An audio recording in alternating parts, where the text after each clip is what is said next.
हाग्रामाया मोनसे पार्टीनि खाथियाव बर' ख्रिस्टियानफोरनि एगेन्स्टै मोनसे एप्लिकेशन होदों, मेम'रेन्डाम होदों।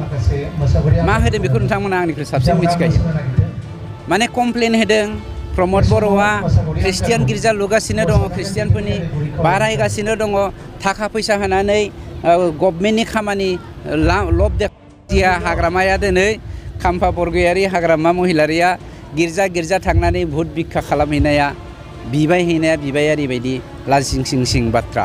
मानोना धोरोमखौ लानानै दिनै बर'खौ खावस्रा खावस्रि खालामनो नागिरनायानो BPFमोन आरो बे BPFनि जे दिनै बर'फ्रा भट होआ बे रोखा आरो BPFनि आखाइजों नेक्स्टआवहाय हा मोनगोन होननानै रावबो रायजो राजाफ्राबो दा सानखाथोंसै।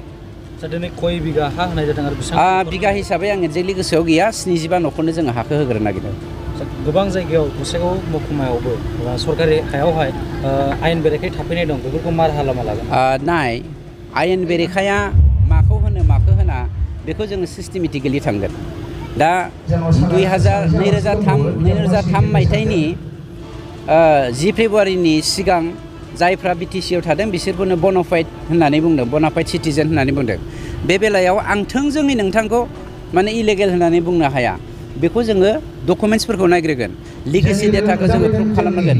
बिनि गेजेरजोंसो नोंथाङा लिगेलि माने हाजार दं। 34 जौखोन्दो बर'आल' BPFनि दिनाव हा दङमोन।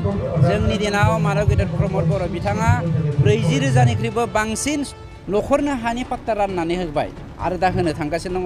बाक्सायाव बावैसोनो जोङो 5,000 न'खरनो हा होगोन, चिराङाव जोङो 9,000 मानसिनो हा होनो थांगासिनो दङ। आरो मा मावबावनो, बेनो जोंनि मेइन खामानि।